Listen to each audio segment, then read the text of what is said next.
The Andy Pollin Show. We got to go after this with everything we got, figuring they're going to come with everything they got. I'll start off by saying I'm bored, I'm broke, and I'm back. The Andy Pollin Show on ESPN 630 starts right now. Believe it or not, you can lose the introductory press conference. You can do that.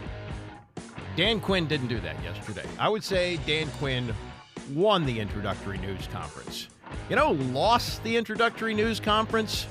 Jim Zorn, 16 years ago, when he couldn't even get the colors of the team right. Talking about his family all decked out in maroon and black. And then Dan Snyder chimed in with yellow. At that moment, I didn't know it was over, but I felt like it was the beginning of the end. And it was the beginning of the end. Dan Quinn, new beginning. Could be good, could be a disaster. We don't know, but I think the structure is in place for this to be good. The Post in the front of their sports section, I have the actual paper in front of me. Yes, I do.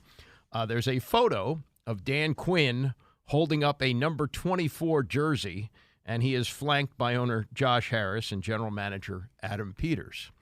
Remember when Ron Rivera was named head coach of the team, and it was then the Redskins on January 2nd of 2020 when Dan Snyder wished everybody a happy Thanksgiving, he was given a jersey with the number 20.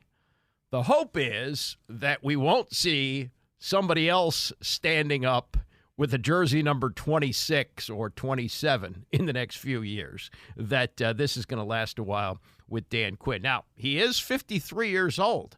And based on the recent hiring cycle, that's a little bit older. In fact, it's a story that's out, and this is bizarre, that Mike Vrabel was passed over. This is from Diana Rossini of The Athletic, and she talks to a lot of people in the league, so this is an unnamed source in the league, who told her that teams may have been scared away, A, by his size, former linebacker who's like 6'3", 260, something like that, and B, by the fact that he's 48 years old, that he's a little older than they would have liked. And look, the Dan Quinn hire, they're saying that this is their guy. It's been their guy all along. But there was also a report in The Athletic from Diana Rossini that Mike McDonald was offered the job before he went to Seattle, and he went to Seattle for more money. And that there was a report, remember this came out, I think Ben Standing had this last week, that they made a last-minute call to McDonald after he was headed to Seattle to take that job, like, you sure you don't want it? Like, maybe they were going to negotiate for more money or whatever it was. So, anyway, I don't think this hire is a bad hire. I don't know how good it's going to be. It's not something that you jump up and down about like they might have had they gotten Ben Johnson, whose name had been out there for months as the top candidate. Like, oh, these guys don't fool around. They get their man, which they did with Adam Peters. Like, we heard the name Adam Peters in the middle of the season. Like, that's the guy that they might want to go after. You know, he's been in the San Francisco chain. He's been in the New England chain. He's worked for winning organizations. And that's a guy you would bring in. They got him in right away. And I think that's the biggest hire. The Dan Quinn hire is fine, and hopefully it works out. But the most important hire that has been made so far is Adam Peters, and Adam Peters is going to rebuild this organization, though Dan Quinn yesterday would not use the word rebuild. Recalibrating is what he's using. And I don't blame him for that because, you know, he's 53 years old. He's getting his second and probably last shot to be a head coach. So he's not going to come in and say, hey, you know, it's going to be a 5-year plan. No, you can't do that. And in today's NFL, there is no 5-year plan. There's like what Houston did. There was a 1-year plan going from the second worst team in the league to a team that won a playoff game this year. And you can do that in the NFL. Remember John McKay, who was the original coach of the Tampa Bay Buccaneers, coming from USC? And they were terrible. In fact, they set the record by losing their first 26 games. They went 0-14. It was only 14 games their first year. They went 0-14 the first year and lost their first 12 the following year. And McKay came in with a 5-year plan. He said it's going to take us 5 years. Well, in the fourth year, they made it to the NFC Championship game. Things fell apart after that, partially due to the ownership, which was cheap and foolish. But even with a 5-year plan with an expansion team, when expansion teams were a lot different than they are now, it wasn't as easy to build up and the way that they made players available back in the 70s. And he did it in 4 years. So I don't know how long this is going to take, but I don't blame him for not using the word rebuild. I don't think at this stage of his career he can say something like that, and I think he knows that, and it makes sense for him to talk about recalibrating and leaving expectations open, though he would not, and he was pressed on this about the record, what kind of record he would expect next year. He wouldn't speculate on that, and also said that there wouldn't be a timetable. Now, the opening statement itself was like 6 minutes. This guy can talk. I don't know if this is going to be indicative of how the post-game news conferences are going to go, because reporters have deadlines. They don't want to sit there all night. Usually the PR staff cuts it off after a certain period of time, and usually the coach talks for like 20 minutes at a time during the week. It may be that. But he seems to like this a lot. He seems to like the give and take with reporters. It's an introductory news conference, so everybody's on their best behavior. I understand that.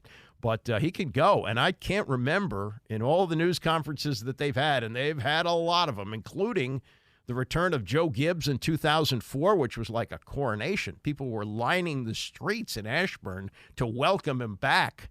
I don't think he went 20 minutes, 25, broke off into one-on-ones for the TV people and so forth. But this was a long news conference, and Josh Harris, who's a busy man, I'm not sure he could give up an hour of his time for this, but he did, and Adam Peters as well. So this was how Quinn opened up. This is his opening statement as he is introduced as the head coach of the Washington Commanders.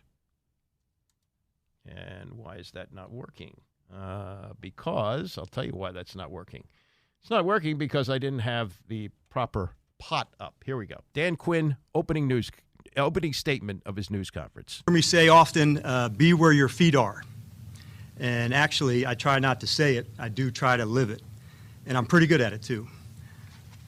With one exception. Over the past few years, there's 5 words that have probably tested my feet and my head. If I get another shot. And as a coach, you prepare for it, you study for it, and there's some lessons that you can't study for. There's lessons that you just have to live. And sometimes through success and sometimes also through adversity. But once you learn those lessons, all you want to do is grab them and run and prove it. And so let me tell you, I am ready to run and prove it. Run like hell. And I'm a little older, maybe a little more chrome, and hopefully a little bit wiser. And but I'm also incredibly grateful for all of that has led to my feet being here. And actually back to here, although I grew up a Jersey kid watching the NFC East for a long time, and that's what football was to me. That's where my first love of it came. But I also spent a good deal of my 20s here. I went to Salisbury University, about 2 hours south of here, and the best part of that was my wife, Stacy. And so that was the best call I ever made to say, hey, you want to go out? So she said, yeah, and I said, all right. So 29 years later, here we are. She is my ride or die and has been with me on this football life that is ups and downs, and it's an absolute awesome life that we share together. So I also did football and track there, and I also started my coaching career in Virginia. So my first coaching job was at William & Mary, and 2 guys on the team right now, you'll know their names, Mike Tomlin and Sean McDermott. So Mike was a senior wide receiver, so he said, all right, I'll pick you up tonight. We're going to the fraternity party. I said, all right, this coaching gig's pretty good. Like I get to still do what I like to do. So next thing, Sean was a sophomore DB, and relationships like those are so valuable because in this league, it's hard. And so having guys that you can lean on for a long time, that's it. So those guys too. And I also coached at VMI. So in my early 20s, Virginia was a big part. So Stacey and I, we know where we are, and we know who you are, and we know what this franchise means to you and what it will take to get it back to where it deserves to be. I know you're just starting to know me, and that's going to take some time because building trust, it always does. But I can't wait to start earning it. And that includes the players, it includes the staff, every single man, woman in this organization, and each and every fan, because that is who makes up the entire Washington Commanders team, all of us. And that's awesome because I'm going to give myself a little grace and allow one swear word here because I've done a pretty good job so far. I haven't had any, and I swear a lot. But there is nothing I enjoy more than doing hardship with good people. And these guys here, these are some really good people. Little editing there, doing hard S with good people. And so that was how things kicked off yesterday and went for a while. Now, those of you who look at this and say, well, what's the difference between Dan Quinn and Ron Rivera? Dan Quinn got to a Super Bowl, had an epic loss to the New England Patriots where they had that 28-3 lead, and they let it get away. And then he went off to become a defensive coordinator for a few years with the Cowboys, and now he's back as a head coach in his 50s. Seems like an affable guy, good with the media. Again, what's the difference between Ron Rivera and Dan Quinn? Well, here's the biggest difference. One is he's not working for Dan Snyder anymore. That's huge. Number two, he's working with Adam Peters, and he went out of his way to talk about how they're going to be in lockstep. I'm not so sure that's the greatest formula for success. Sometimes the head coach and the general manager butt heads, and that's a good thing. That happened to Bill Parcells with the Giants with George Young, and they won 2 Super Bowls that way. That sometimes is okay. Guys have different opinions, and they meet in the middle, or they come to a decision together. But lockstep, I'm not sure. But again, the structure that's here is so much better. An actual human being who's the owner and a strong general manager who's had success building teams in other places. Not as a general manager, but acquiring talent through the draft and things like that, has learned the ropes. The other thing that I like about Dan Quinn is this. We have had coaches who have come in here with preconceived ideas. Like when Mike Shanahan got fired in Denver, he had a year off, although they tried to get him to come out of retirement in less than a year. Not retirement, but being away from the game when they tried to fire Jim Zorn like 4 games into the season, and they flew out to Denver to talk to him. I mean, it's a whole nother story for another time. But he came in and he said, look, I've been looking around the league. I've gone to some training camps, and I think that the best thing we're going to do is a 3-4 defense. And he hired Jim Haslett to do it. And realistically, the thing that Shanahan did well was he and his son put together a great offense for RG3 for a year, but the defense wasn't very good. He was convinced that 3-4 was it. That's what you have to run. You got Jim Haslett to run it, and it just wasn't all that good. I also look at Joe Gibbs coming back. And although Joe Gibbs did about as well as anybody could possibly do with Dan Snyder, when he came back, he was running an 80s offense. And I remember I was working with Joe Jacoby at the time, and Jake was out at practice, and he said, man, they're doing the same things we did. Well, that was 12 years later. The league had changed. Things had evolved. And he didn't run shotgun his first year. Yeah, I remember we used to do, Zabe and I used to do the weekly interview with him. And we would ask him, hey, everybody around the league is running shotgun. And he said to Zabe, well, I'll put you in the shotgun. He didn't think it was going to work. And the following year, he had to go to the shotgun. He was stubborn. So this is what I really liked about what Quinn said yesterday.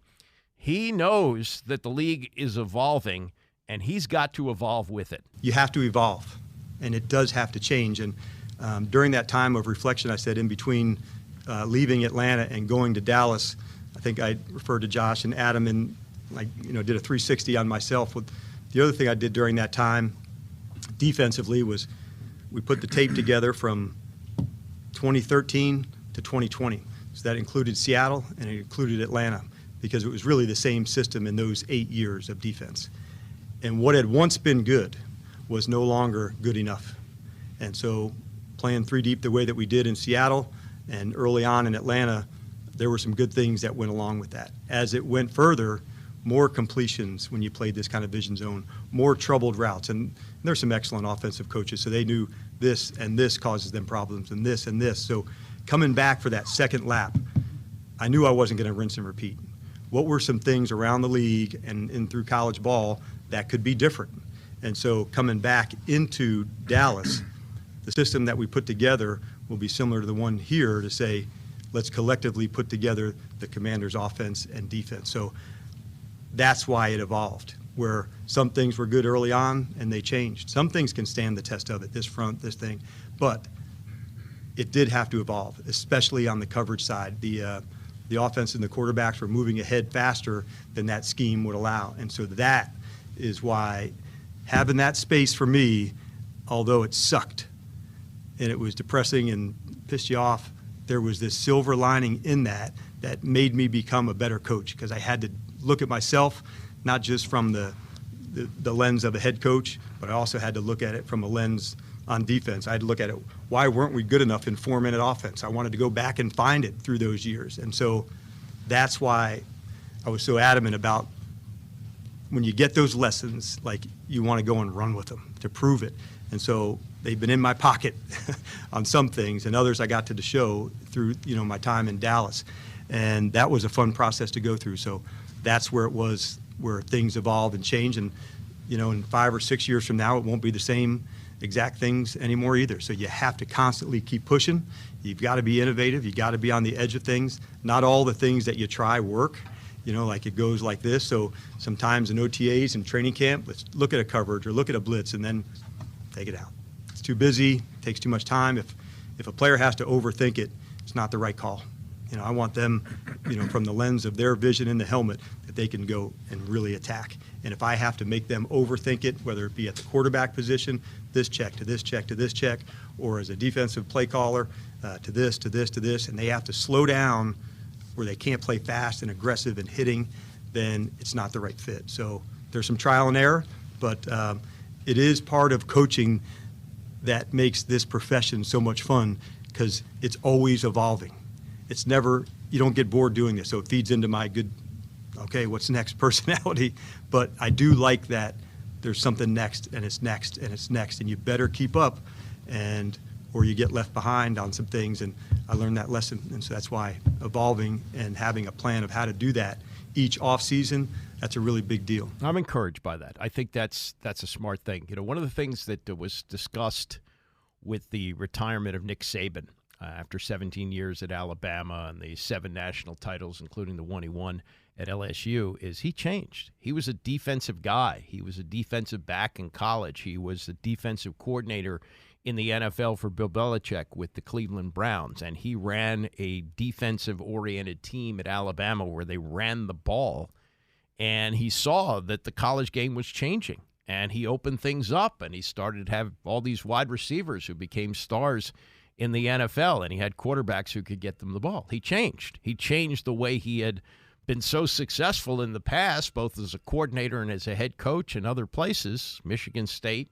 where he had moderate success, LSU, great success, not so much success with the Dolphins because he didn't have a quarterback, but he came back to Alabama and established himself as the greatest coach of all time, changing the way he did things. If you look at the way his team was in his first year at Alabama versus what it was in his last national championship year, it was different. It was different. So good for Quinn for realizing that you have to evolve, you have to change, and changing with the times. Like I thought when they announced, they announced, or it was rumored first that it was Cliff Kingsbury who was going to be the coach. I thought, how does that fit in with the defensive coach's, way of doing things? And there's Quinn telling you, well, everything's changing, so I got to change with it. Good. We'll get to that, get to more on him, what he said yesterday. But there's some Snyderish stuff going on with Ben Johnson, who is going to stay in Detroit and be the offensive coordinator there. But a lot of drama about that. And wait till you hear what Adam Schefter said about it yesterday on the Pat McAfee Show. We'll get to that as we continue. It's the Andy Pollin Show, ESPN 630. The Andy Pollin Show on ESPN 630, the sports capital. Oh, a lot to unpack with the Dan Quinn news conference yesterday in Ashburn, which went close to an hour. We'll play some more of his comments coming up. Also, Roger Goodell held what used to be the State of the Game address. I started going to these in the 80s. The first one I went to, 1986, which was the 85 Bears blowing out the Patriots in Super Bowl 20. Pete Rozelle used to get up on Friday morning, packed ballroom. All the reporters who wanted to show up could show up. And even in those days, there were several thousand people from around the world covering, and he'd give a few thoughts on the league, and then he'd light a cigarette, and he'd say, what questions do you have? And he'd answer the questions. Well, this has now evolved to the point with Roger Goodell where it's an invitation only. Yeah, invitation only, 6 o'clock on Monday, and Tracy Wolfson hosted it this year, threw a few softball questions. I think she does a good job, but in this role, it was sort of to be the host. She wasn't grilling him on anything. Threw out a few Taylor Swift questions and things like that, and then opened it up. And, he deflected, and went as far as to say about this Peacock thing, where you had a playoff game on a pay-per-view, not pay-per-view, but whatever it is, pay streaming service where you got to pay at least $6.99 for the month, and if you want it for a year, it's $60 or whatever. And went on to say, and this is so stupid, but deflective. He said, "Well, we got to go to where the viewers are, and that's where our younger viewers are." Are you telling me that somebody who's interested in watching a playoff game and has Peacock says, "Oh, it's not on Peacock"? Well, then I don't know where to watch it. It's on CBS. How do I get CBS? I mean, come on. You got to suspend reality to buy into some of this nonsense. And Connor Orr's got a column about it today. I want to read some of that coming up in the next hour as I take off a little bit on Roger Goodell. But anyway, we've got some stuff going on with the Commanders, which is Snyderish. Michael Phillips wrote about it today in the Times, and he said, for an ownership group that has prided itself on being the opposite of Dan Snyder so far, the back and forth feels a little too Snyder-esque for comfort. And what he's referring to is the drama that remains over the head coach hiring. We heard that Ben Johnson was the top candidate. Ben Johnson pulled out, and he did it in an odd way. Mike McDonald, and we'll get to more on Johnson in a second, Mike McDonald, who took the Seattle job, according to The Athletic, was first offered the Commander's job. And he was offered more money, they said, in Seattle, and he went to take that, but not before they made a last-ditch effort to try to get him. They have not confirmed that. And Rick Spielman, who's been hired as a consultant in this coach search with the Commanders, he came in with others to help choose this coach and the general manager as well.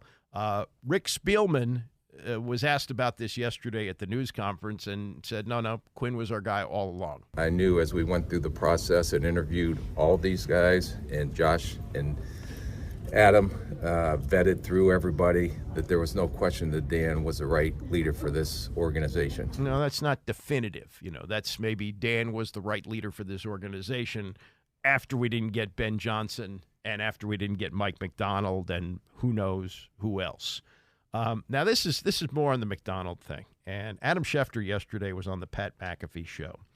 And we had at first heard that, that the Josh Harris group was on the plane flying out to Detroit to talk to both McDonald and Aaron Glenn, who is the Lions defensive coordinator, that this was going to be the second interview with Johnson because they'd done the first one on Zoom, and now that the Lions were out of the postseason, having been beaten by the 49ers 2 days before, that they were going to be able to talk to him about furthering the process and possibly hiring him.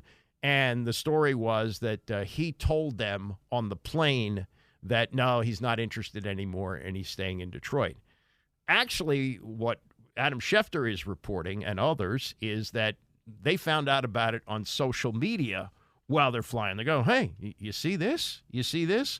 And there's also the Jenna Lane report from ESPN that it was Johnson who didn't want to come to the Commanders because he was, quote, turned off because they're basketball guys and they felt a little too confident in their football opinions. So this was Schefter yesterday on the McAfee show to throw cold water on that and give you what I guess he has gotten from the Commanders, but he's a good reporter and he's cross-checked all of this. And here is the Schefter version or the Schefter report on how the whole Ben Johnson thing kind of blew up. Here we go. Ben Johnson, obviously, is one of the top assistant coaches in the league. And the situation in the end didn't work out, I think, the way that a lot of people thought or hoped that it would. And again, Ben Johnson is entitled to do and stay wherever he wants. He's more comfortable in Detroit being the offensive coordinator right now. He just is. Like, you speak to other people that interviewed him as well, not just Washington, which didn't get the chance, but he wasn't entirely comfortable, getting ready to make the transition to become a head coach. Where it becomes an issue, I think, is this. If you know that you're pulling out of that job and you're withdrawing your name from consideration, all good, no issues. There's a time to do it when the Washington ownership group is not in the air on the way to see you in Detroit. Now, people could say they're coming to see Aaron Glenn there too, and that is 100% accurate and true. They were on the way to see Aaron Glenn and Ben Johnson. But if you're Ben Johnson, let's just think about this logically, okay? If you know that you don't want that job and you've committed to talking to these people who've spent weeks doing diligence on you and investigating the possibility of hiring you, why would you not just sit down with them when your season's over? Listen to them for 2 hours. Say, well, Mr. Harris, Mr. Rails, very impressive. I want to wish you the best of luck. Good luck with everything. Thank you for coming to Detroit. Yeah.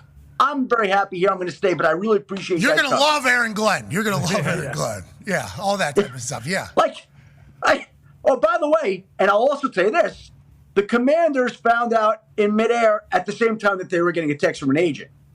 So it wasn't like something that was done in advance or there was any warning. There were media reports. One person on the plane turned to another and said, "Is this true? He's not interviewing with us anymore?" This guy. Aren't we flying 2 meetings? What the hell? Josh Harris. They don't do this in the NBA. And then he goes, "Oh, this is the basketball guys." And so now back to the basketball people. What does that mean? Either you're good and effective at your job or you're not. Either you know what you're doing or you don't. Shefty's plugged. Okay? Yeah. Shefty's plugged with the Commanders. We need to remember that. New ownership. Shefty's plugged with the Commanders. We need to remember that. This is good news for us because you are actually giving their side of this whole thing, which, as you lay it out, completely understandable. Get it. So I think they're probably appreciative. What's the other side? What's the other side?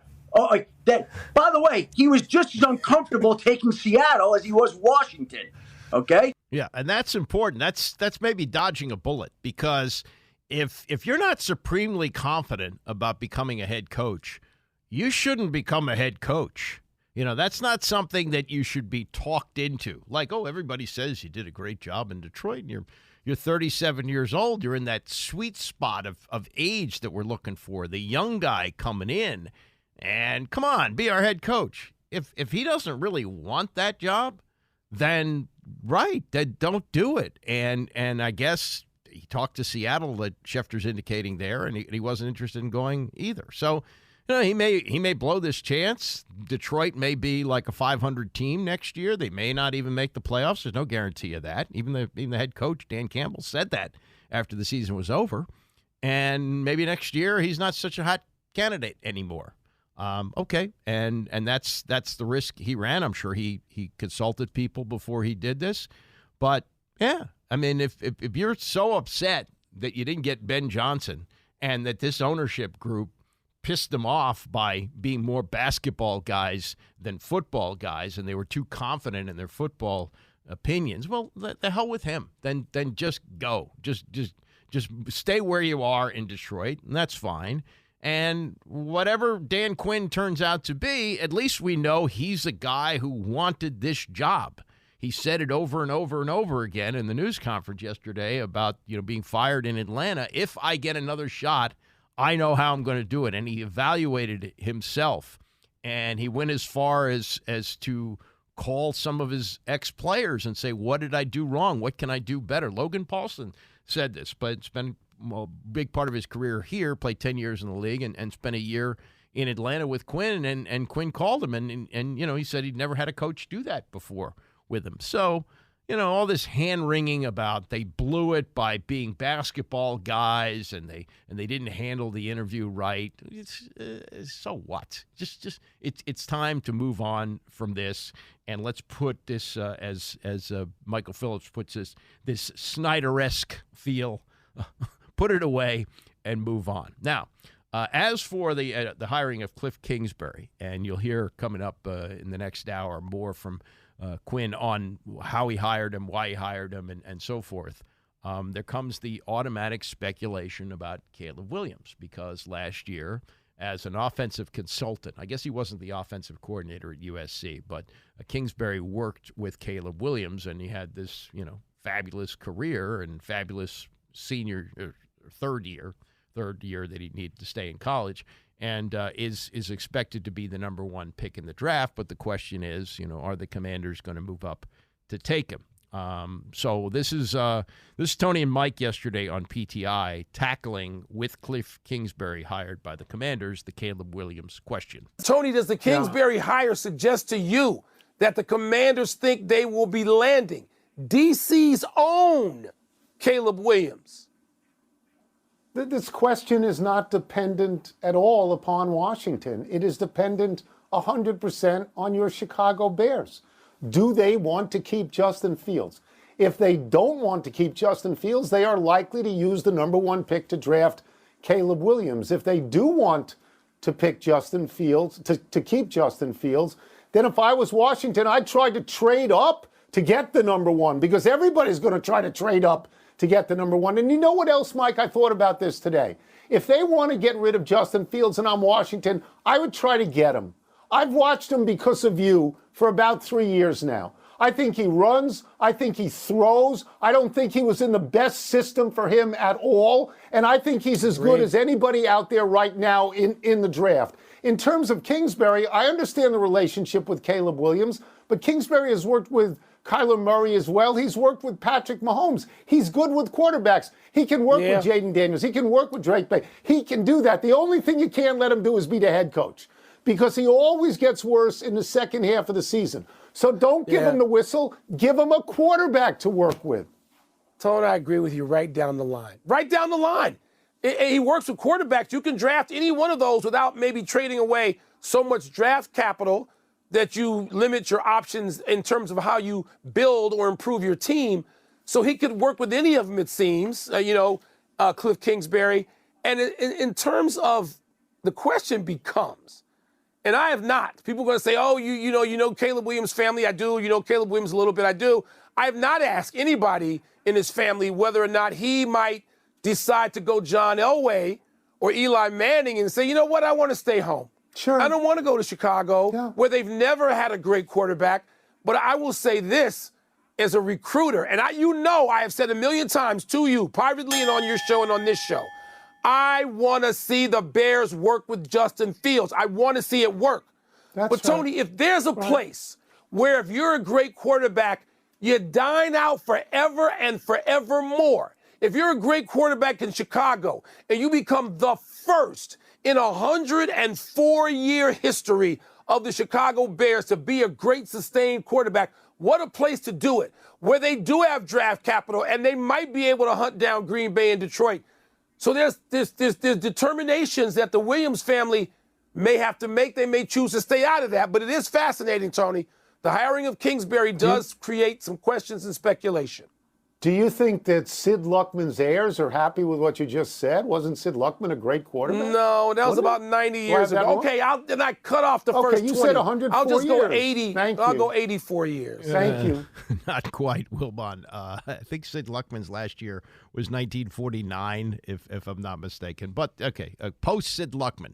And let's not be dumping on Sid. He's a member of the tribe, so okay. But, yeah, he may have been the last great quarterback that they had. Jim McMahon was good, but the history of the Bears is bad quarterback. As far as Justin Fields coming here, as Tony suggested, that maybe there's a deal that they bring him here. The problem is he's going into his fourth year, and you have to make a decision on picking up the fifth-year option, and you have to make it before this upcoming season. So if you trade for him, you could either do it as like a tryout year and maybe have to pay more if he hits free agency, or you are confident enough in picking up the fifth-year option, which as a first-round pick is probably $25 million at least, something like that. So it's a tough call on that, but they really got to be convinced that he's the guy, and I'm not so sure that Kingsbury would feel that way. Also, with the way that they are looking to, and he won't use the word rebuild, as Dan Quinn preferred to use the word recalibrating, but clearly Adam Peters' job is to rebuild the roster, and they've said they're going to do it through the draft. And I don't think there's going to be any trading up of draft picks to get Caleb Williams. I just don't think that's going to happen. And as I've been saying, I think it's a dangerous thing in that he's local. There's added pressure coming back to play in your hometown, and the dad influence. There's clearly some dad influence there, whether these reports about him not wanting to play in Chicago fueled by his dad, or his dad reportedly asking for a piece of the team for wherever he goes. He's involved. And anytime there's that, we saw with RG3 and we saw with Dwayne Haskins, that's a nervous situation, I think, for anybody who's a fan of this football team. All right, much more from Dan Quinn in the next hour, plus the Roger Goodell comments that some of which I find infuriating, and we'll go through those as well. Stay with us. It's the Andy Pollin Show, ESPN 630. All right, a lot of recapping so far. We've been rolling since 9 o'clock and looking back on the comments from Dan Quinn yesterday. He's all fired up about this second opportunity. He clearly likes to talk. His answers were lengthy. The news conference went nearly an hour. There were some comments from Josh Harris and Adam Peters, the general manager, who I think are the two most important people in this equation. Yeah, it's good to have an experienced coach and someone who seems to be liked throughout the league and has had success. He did take a team to a Super Bowl and did a very good job as the defensive coordinator with the Cowboys, the final game notwithstanding against the Green Bay Packers. And I think that overall you have to feel at least somewhat confident about this. For God's sakes, Jim Zorn came in 2008 and couldn't get the colors right, saying his family was decked out in maroon and black, and chimed in with yellow. So to Quinn, I'd say overall it was a win yesterday at the news conference. But you know that old saying, if it walks like a duck and talks like a duck, it's a duck.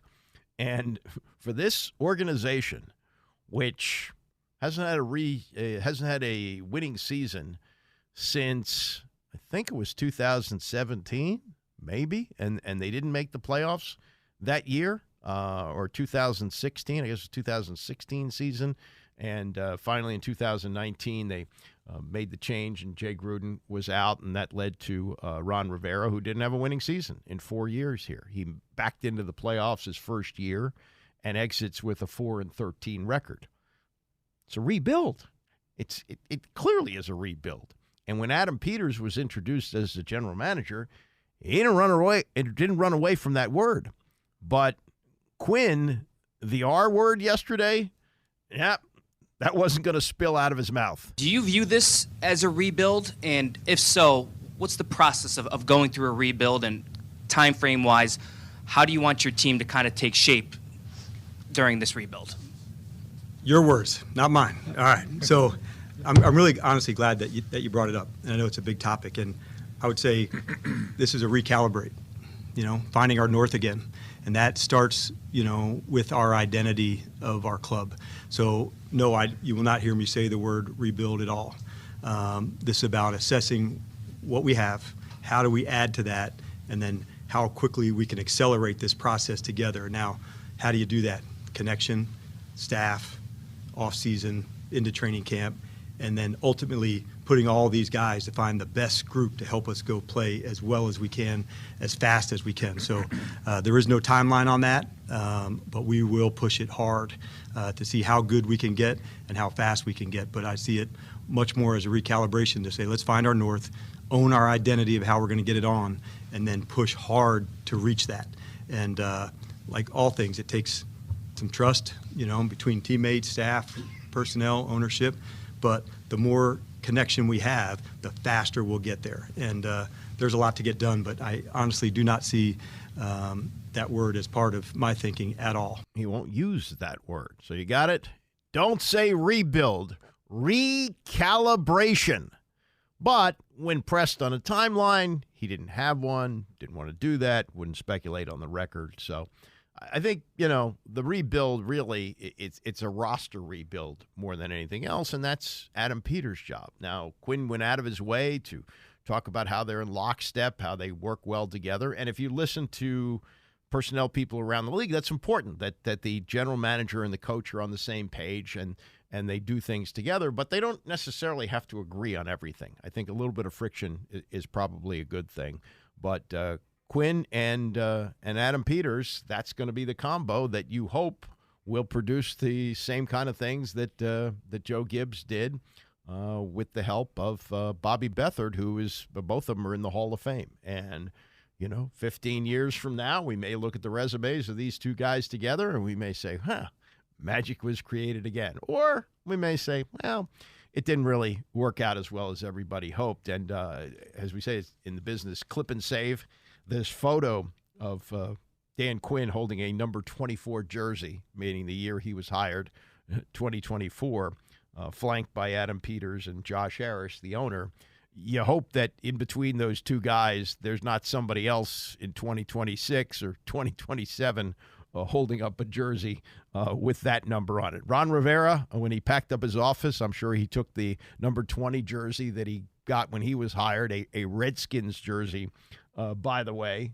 So while that seems like a short time ago, 2020, it was really a long time ago, given what this organization has gone through. And that, again, the best thing about the Dan Quinn hire are the two guys that flank him, the new owner and the real general manager, which they really haven't had since Charlie Casserly was pushed out the door by Dan Snyder just really weeks after he took over as owner.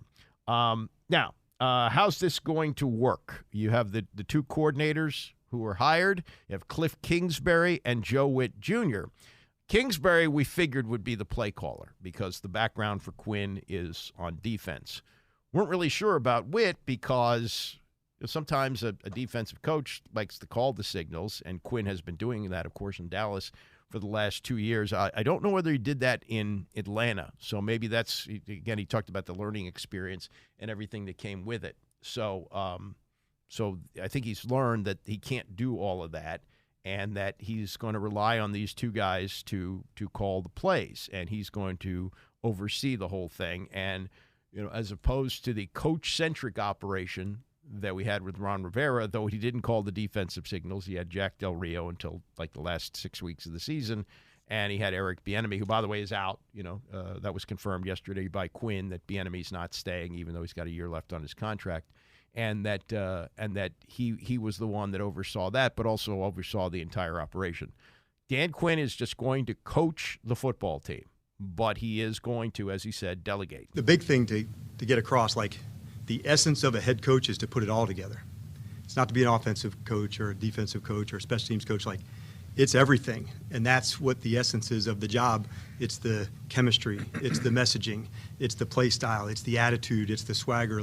That's my number one job, to make sure all of this comes together. Obviously, I cut my teeth on the defensive side, so that part's important, but Joe will call the plays on defense and Cliff will call the plays on offense, and I'll certainly be there. The game management portion is so critical, so I wanted to make sure the best version of me, like I said, is coaching the entire team and making sure our play style is so right that it's a nightmare for teams to play against, between the personnel, that Adam puts together, the scheme from the coaching side, and then quite honestly for me, the play style, to say playing against us is really hard, and the attitude, the speed, the effort, the ball hawking, the tackling, the finishing of blocks, the explosive plays, that's how, we create a nightmare to go against, and we're going to work our ass off to do that. But as far as play calling, I'll be involved with it, but those guys will call the game. But the essence of this job as a head coach isn't just to be on one side. It's to tie everything together, and that's when I'm at my best, and so that's what I'll do. All right, so that's good. I think that's a smart thing. As for picking these two guys, you don't know whether this is completely true or not. Maybe there's some little fudging on this, But it's a good thing to say when you get hired and you're announcing your coordinators at the same time. You say, and you'll hear it here, these are the guys that I wanted to go to war with. These were my hand-picked guys. Didn't know where I was going. Didn't know if I was going to get my second shot to be a head coach. But when I did, these were the two guys. If he wound up with somebody else, yeah, I'm sure he would say the same thing because, Cliff Kingsbury, as of a week ago, was all but signed with the Raiders, that was supposedly a done deal. It was reported they were on their way to finishing it up, and then all of a sudden it's reported the other night that he's going to become the coordinator. So you can take it on face value. You can say what you want about it, but this is what Quinn says about the hiring of the two coordinators that he's bringing in, Joe Witt Jr., who's been with him in Dallas as the defensive coordinator, and Cliff Kingsbury as the offensive coordinator. When you're getting prepared for this, you're not sure what job you're going to get. You're thinking, okay, this, opportunity. So it's a little different than being on their side where they were going to select, where on the coaching side, you were going to see where would be a good fit. And the coaching staff would be the fit irregardless of where you went. Okay, so for me, selecting a place that I would be able to potentially coach didn't have to do with did they have a quarterback or cap space or any of that. It was ownership and general manager and fan base and what you could create together, because cap space changes. I was looking to say, how could we do something long-term to kick ass for a long time and continue to play well, not just because they had won this or won that. So Cliff has always been somebody that I've kept up with. Years ago, we both coached in college, and we first met each other at an award show and just kind of hit it off on that time, and then competed against each other. I certainly followed his career, through his time at Tech and then into Arizona competing. And so in the same way of why I wanted to hire Kyle years ago, he was hard to go against. He would stretch the field horizontally and vertically, and going against Cliff, those same feelings you had. This is going to be tough. Matchups, formation, speed, shots down the field, aggressiveness, boldness to go. And so as a coach, you were writing down some names if this is something in your future that said, if I get that shot, this is somebody I would want to talk to. And so that's where the start came from him. We're really pumped that he's going to be a part of it. Obviously, I know people talk about, his acumen with quarterbacks, and that's proven, but he's also an excellent coach. He's not just, a guy that's going to be with the quarterbacks the whole time. So I want to make sure I'm clear on that. And then with Joe, it's a little different because I had a chance to be shoulder to shoulder with him, over the last 3 years in Dallas. And through that time, I've just seen the detail, the connection, the play style, and so to play good defense, you better be a good tackling team, and you better know how to take the ball away. And those are two things Joe and the units that he was charged with have been excellent at. And I think over the last 3 years, with Joe there, the team had been, at the top of the league in terms of takeaways and defensive touchdowns. If you want to play good defense, you better tackle, because I'm not talking about in the A-gap. I'm talking about there's space plays that happen in today's NFL.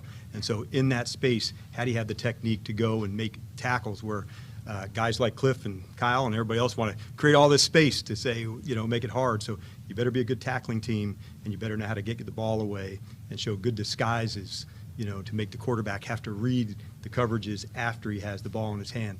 And Joe's been exceptional at that through his career. So that's why when those moments come and you want to nail it, you do it and you go for it. And so I appreciate Josh and Adam when the moment came to go be aggressive, we were going to go do that. Tackling, I think the last really great tackler that the Commanders had was London Fletcher.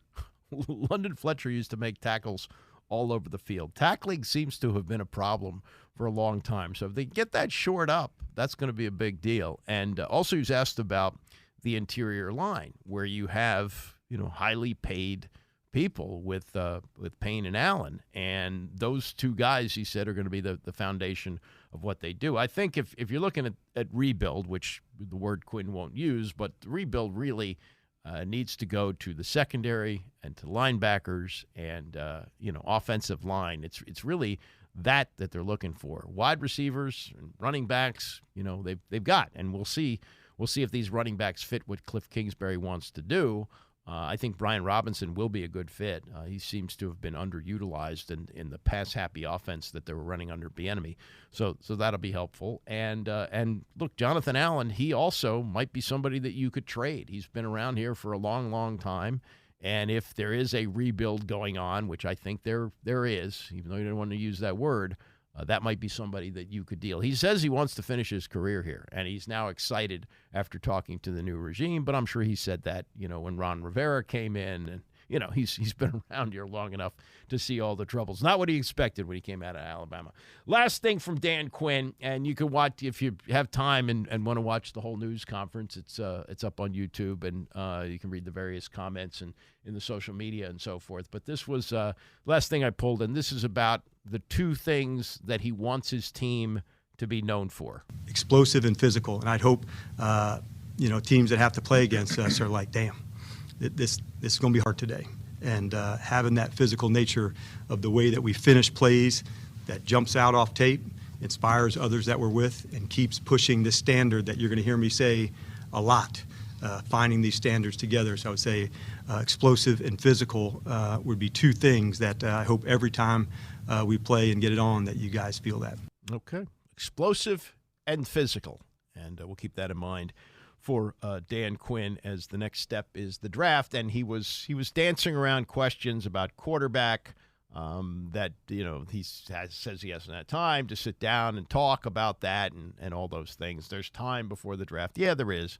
But that's going to be the big question. What do they do at number 2, and will they attempt to move up to number 1 to try and get Caleb Williams, who has worked with Cliff Kingsbury before?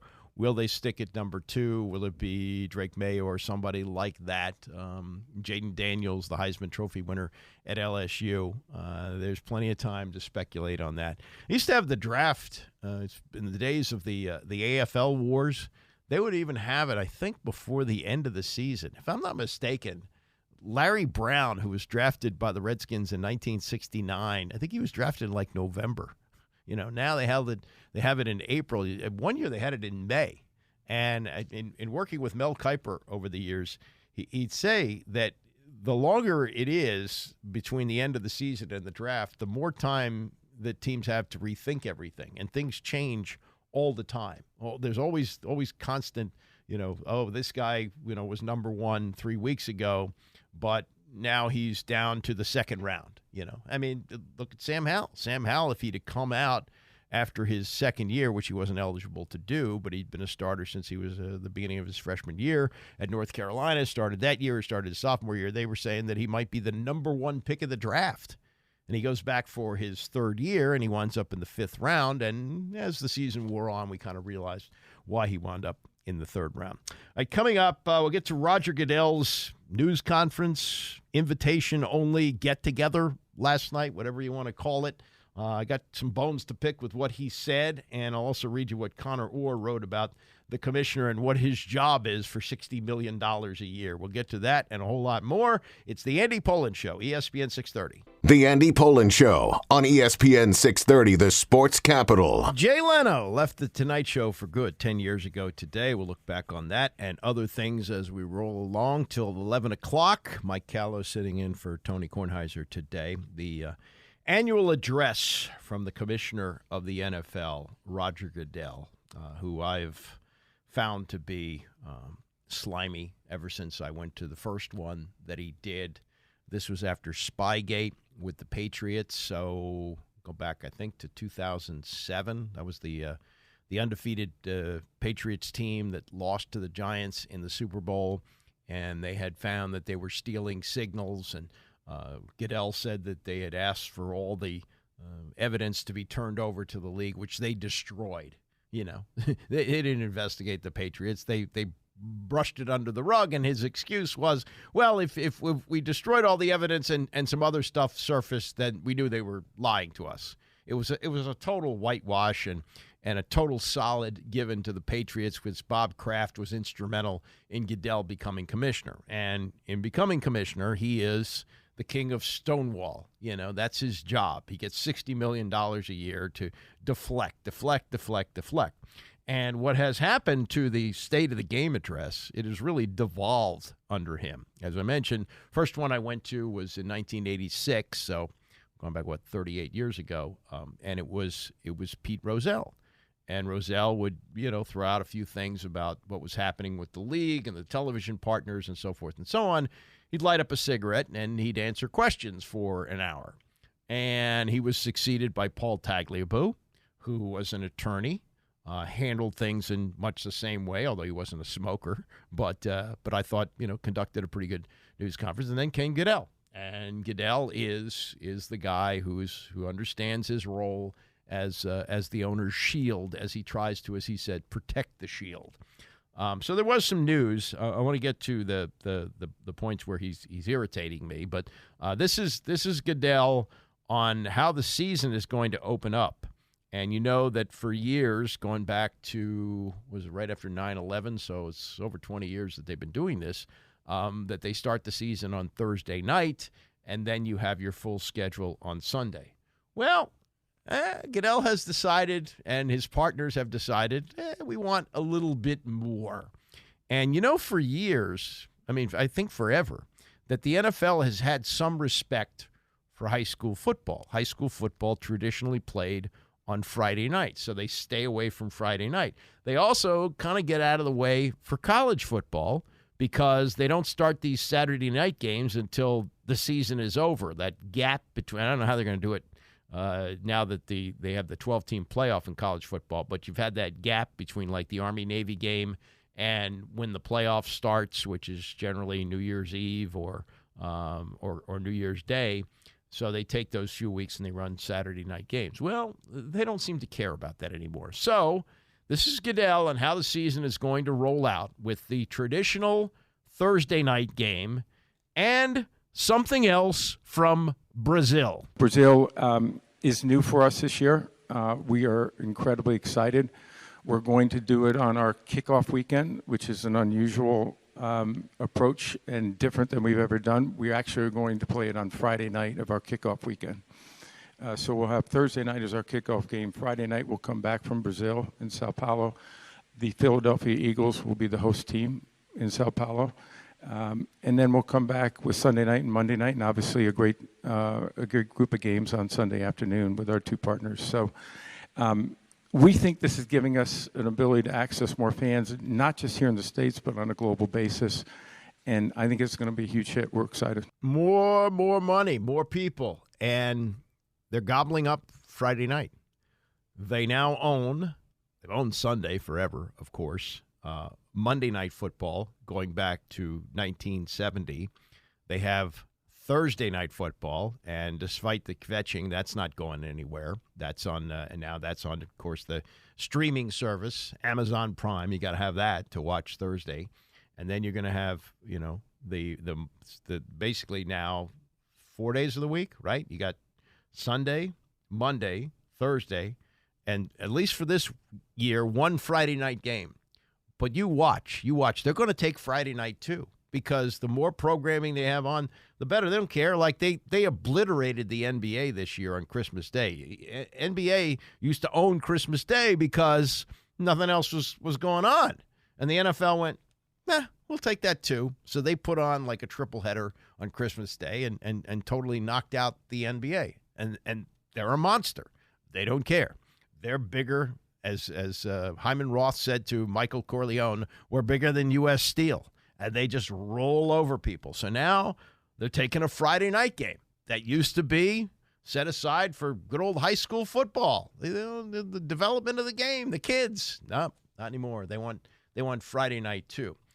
They also want streaming money. Now, Goodell is quick to say, hey, we got more network, a higher percentage of our games on network TV than any other sport. Well, that may be true because, baseball teams have these local cable deals and so forth. But he said, we are. This was one of the most galling things that he said yesterday.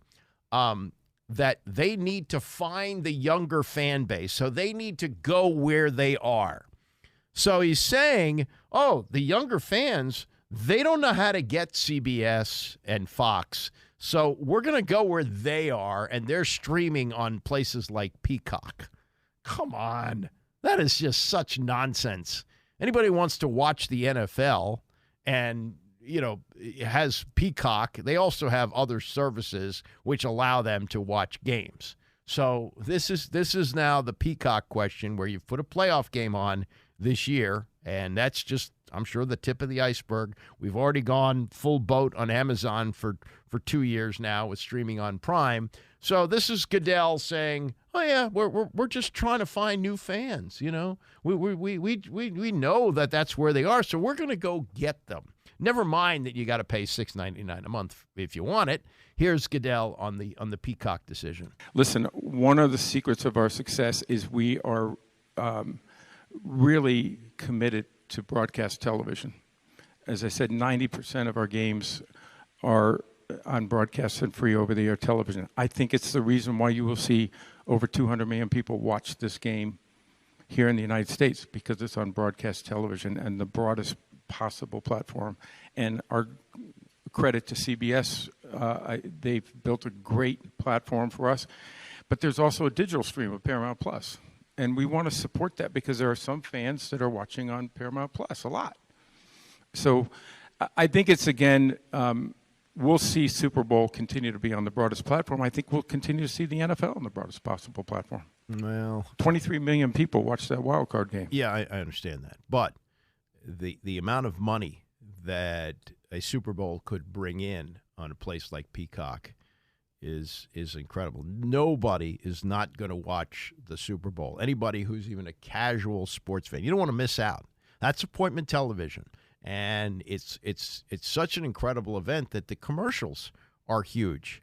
The halftime is enormous. The halftime gets more viewers than the game. And people aren't going to want to miss out. I've talked about The Sopranos. And The Sopranos, I think, was the last appointment television watch. Like, you were going to be left out if on Monday morning, when people were at work, at break, or in the office, talking about what Tony Soprano had done the night before, you needed to have watched that at 9 o'clock. Well, that's over. Now you just, binge watch your shows when you watch them, Succession or, any of the big shows that have been popular, Better Call Saul, Breaking Bad, all those. You can watch those, 10 of them in a weekend or something like that. But the Super Bowl is different. The Super Bowl is something that you have to have watched, and people are going to watch it, and they're going to find a way. And John Skipper, the former head of ESPN, has said recently that he expects the Super Bowl to go on to a pay stream like Amazon or like Peacock. And, I think that the NFL would realize even more money off of that, and people have Super Bowl parties. So if you're going to have that, you're going to pay the $6.99 to do that, and it's inevitable because they're just gobbling up as much money as they can. That's what it's all about. Also, this year, this invitation only thing that Goodell did yesterday, so distasteful and so much different than where it was with Pete Rozelle and Paul Tagliabue. And some of it stems from Jim Trotter, who is a former now employee of the NFL. He was working for NFL.com and also the NFL Network. And the two previous Super Bowls at this event, he asked Goodell the same thing about the lack of blacks in management at the broadcast and news outlet level, NFL.com and the NFL Network. And Goodell would dance around it. He said, well, I haven't seen the numbers. I'm not familiar. He said it 2 years in a row. And he even said last year when Trotter asked the question, oh, you asked the same thing last year. Well, what do you know? Jim Trotter, several months after the Super Bowl, his contract was not renewed. He was not going to come back. And he did not sign a non-disclosure agreement, meaning that if he wants to come back at the league, he can, and he's now suing them for racial discrimination. Yesterday, his cause was taken up by Darren Smith, who is a reporter for a radio station in Kansas City, and he asked Goodell this question. As of this press conference, the NFL media newsroom still employs 0 black managers, 0 black copy editors, 0 full-time black employees on the news desk, and your only full-time black employee, Larry Campbell, passed away over the weekend. Now, Mr. Trotter, Jim Trotter was not here, for whatever reason. Over the last 2 years, have asked you why that is the case. And for a league that has more than 60% African Americans that play the game, and I know that you're a man of conscience, how does knowing this sit well with you, and after 2 years of being asked this question, why has it not been any change or any hirings in that area? Well, I disagree completely with you. There hasn't been any change. I'm happy to get your data and share it with our people and make sure that we get an answer for you. I don't have all the data. I will tell you that the first time ever, 51% of our employees across the league, across the network, across all of our media platforms, not including players, are either people of color or women. First time ever. So progress is being made, and there are areas where we still need to work and still need to improve, whether it's offensive assistants or maybe people in our media newsroom.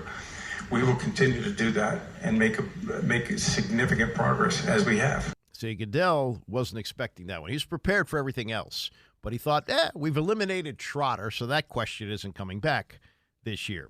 Trotter tweeted out that exchange that you just heard there between Darren Smith of KLKC Radio in Kansas City and Goodell, and he said, Goodell simply doesn't care or doesn't want to know. The data is what it is. The NFL newsroom has 0 black managers, 0 black copy editors, and 0 full-time black employees on the news desk. Those are facts. Nothing he says changes that. And what Goodell did is what he's good at, and this is why he makes over $60 million a year. He was asked a very specific, precise question, rejected it as being based on bad data, but didn't have any data of his own. I mean, he knew if Trotter was coming back this year, that question was going to be asked again, and he couldn't use the same flim-flam excuse that he used the last 2 years that we don't have the data in front of us. Connor Orr, who writes for Sports Illustrated, which is still rolling. They're going through turmoil. Supposedly they were going to fold up a couple of weeks ago. Maybe they still will. But Connor Orr still has a column, and he wrote about Goodell's performance yesterday at this quote-unquote news conference. And he also talked about, in addition to what was discussed here, about the gambling thing. And in 2012, Goodell was asked about it, and he said it's bad. It's going to make people suspect something fishy is happening each and every time a bizarre occurrence takes place in the game. And those comments were read back to him at the news conference, and he walked around that by saying that, hey, it wasn't our decision to allow gambling. It was the Supreme Court. Yeah, but they've jumped in head first, and they got all kinds of big gambling deals, and they're telling you, gamble, gamble, gamble. They're not telling you, because they got sports books at stadiums, they're not telling you, yeah, if you'd like to gamble, you can. No. This is the NFL in bed with the major gambling outlets. And let me be clear that I'm not saying you shouldn't have gambling, because I do gambling commercials. I understand that. It's all part of the deal. But you can't hide behind the Supreme Court allowing legalized sports gambling. Then Albert Breer talked about a Pro Football Talk report, which mentioned Goodell being quoted as saying the league needed to launch a ground war to deflate reporting on concussions that he deemed irresponsible.